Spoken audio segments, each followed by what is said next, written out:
Praise the Lord. அல்லேலூயா. இயேசு நாமம் மகிமைப்படுவதாக. காலையில் உங்களை சந்திக்கிறது ரொம்ப சந்தோஷம். இயேசு நாமத்தில் உங்களை வாழ்த்துகிறேன். அப்போஸ்தலர் 17ஆம் அதிகாரம் 31வது வசனம். மேலும் ஒரு நாளை குறித்திருக்கிறார், அதிலே தாம் நியமித்த மனுஷனை கொண்டு பூலோகத்தை நீதியாய் நியாயந்தீர்ப்பார். கர்த்தருக்கு ஸ்தோத்திரம். மேலும் ஒரு நாளை குறித்திருக்கிறார். தேவனை குறித்து நாம் அங்கே படிக்கிறோம். ஒரு நாளை குறித்திருக்கிறார். தேவனுடைய நியாய தீர்ப்பை குறித்து படிக்கிறோம். ஒரு நாளை குறித்திருக்கிறார். ஆம் அன்பானவர்களே, தேவன் ஒரு நாளை குறித்திருக்கிறார். ஒரு நாள் வரப்போகிறது. அது நியாய தீர்ப்பின் நாள். ஒரு நாள் வரும். அது பூமி எல்லாம் நியாயந்தீர்க்கிற நாள். இந்த உலகத்தில் மனிதர்கள் இஷ்டத்திற்கு ஆடலாம், இஷ்டத்திற்கு ஓடலாம், இஷ்டத்திற்கு பேசலாம், இஷ்டத்திற்கு வாழலாம், இஷ்டம் போல காரியங்களை செய்யலாம். ஆனால் ஒரு நாளை ஆண்டவர் குறித்திருக்கிறார். ஒரு நாள் வரப்போகிறது. Praise the Lord. ஒரு நாள் பெந்தகோஸ்தே நாளை போல, அல்லது இயேசு பிறந்த அந்த நாளை போல, அல்லது இயேசு உயிர்த்தெழுந்த அந்த நாளை போல, அல்லது இயேசு பரமேறி போனாரே அந்த நாளை போல ஒரு நாள் வரப்போகிறது. அதிலே அவர் தாம் நியமித்த மனுஷனை கொண்டு பூலோகத்தை நீதியாய் நியாயந்தீர்ப்பார். தாம் நியமித்த மனுஷன், தான் நியமித்த அந்த இரட்சகர், தான் நியமித்த அந்த ஆண்டவர், தான் நியமித்த அந்த தேவனை கொண்டு பூலோகத்தை நீதியாய் நியாயந்திருப்பார். அவருடைய வேலையே என்னன்னா நீதியாய் நியாயந்திருப்பது தான். அவர்கிட்ட அதில் எந்த பிரச்சனையுமே, நீதியாய் நியாயந்து இருக்கிறதுலே அவருக்கு எந்த விதமான கஷ்டமும் இல்லை. எப்பவுமே அவர் நீதியாகத்தான் நியாயந்து இருக்கிறார். எப்பவுமே அவருடைய நியாய தீர்ப்பு நீதியாகத்தான் இருக்கிறது. ஒரு அநீதியாய் எதுவுமே செய்கிறதில்லை. பைபிள் சொல்கிறது நீதியாய் நியாயந்திருப்பார். ஆம், இயேசு கிறிஸ்து நீதியாய் நியாயந்திருக்கிற ஆண்டவராய் இருக்கிறார். கர்த்தருக்கு ஸ்தோத்திரம். ஒரு மனுஷன் சொல்றாரு இந்த இடத்துல. பவுல் பிரசங்கம் பண்ணும்போது அவர் ஒரு மனுஷங்கிறாரு. எதற்காக அப்படி சொல்றாருன்னா, அங்க இருக்கிற மக்களுக்கு புரியணும், அவங்க அதை விளங்கிக்கணுங்கிறதுக்காக ஒரு மனுஷன் அப்படிங்கிறார். அப்ப அந்த மனுஷனை, ஒரு மனுஷன் அந்த மனுஷனை மரித்தோர்ல இருந்து எழுப்பினாரு அப்படிங்கிறார்.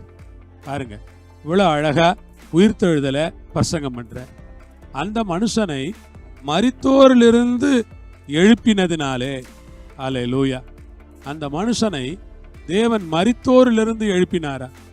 ஆம், பிரியமான தேவனுடைய ஜனங்களே, அந்த மனிதனை மரித்தோரிலிருந்து எழுப்பினதினாலே கர்த்தருக்கு கோடான கோடி ஸ்தோத்திரமும் மகிமையும் உண்டாவதாக. மரித்தோரிலிருந்து எழுப்பினதினாலே அது நிச்சயத்தை எல்லாருக்கும் விளங்க பண்ணினார் என்றார். ஆமென். மரித்தோரிலிருந்து எழுப்பினார். இயேசு மரித்தோரிலிருந்து எழுந்திருக்கிறார். நாம் ஆராதிக்கிற இயேசு மரித்தோரிலிருந்து எழுந்தவராக இருக்கிறார். இயேசு கிறிஸ்து மரணத்தை ஜெயித்தார். அந்த இயேசுவை பிதாவாகிய தேவன் மரித்தோரிலிருந்து உயிரோடு கூட எழுப்பினார். ஆமென். நம்முடைய வாழ்க்கையில் மரித்த காரியங்கள் உயிரடையும். மரித்த விஷயங்களுக்கு மறுபடியும் தேவன் புத்துயிரை கொடுப்பார். மரித்த காரியங்கள் மறுபடியும் புத்துயிர் பெற்று எழும்போதற்கு ஆண்டவர் கிருபை செய்வார். எனவே தேவனுடைய பிள்ளைகளே, விசுவாசிகளே, மரித்து விட்டது என்று எண்ண வேண்டாம். மரித்தவைகள் உயிர் பெற வைக்க தேவனால் முடியும்.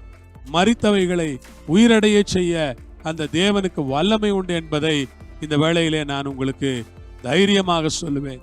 ஆண்டவருக்கு மகிமை உண்டாவதாக. மரித்தோரிலிருந்து எழுப்பினார். அதனால் அந்த நிச்சயத்தை அவர் விளங்க பண்ணுகிறார். அதுதான் நிச்சயம். இந்த பூமியை ஆண்டவர் நியாயத்திற்கு வரப்போறாருங்கிறதுக்கான நிச்சயம் என்னன்னா, உயிரோடு எழுப்பினாரு. அதுக்கு தான் எழுப்பி இருக்கிறாரு. இப்ப பிதாவின் வலது பார்சத்துல வீட்டு இருக்கிறாரு. நமக்கா பரிந்து பேசிக்கிட்டு இருக்கிறாரு. நாள் வரும்பொழுது அவர் வருவார். பூலோகத்தை நீதியாய் நியாயந்தீர்க்க போகிறார். கர்த்தர் உங்களை ஆசீர்வதிப்பாராக.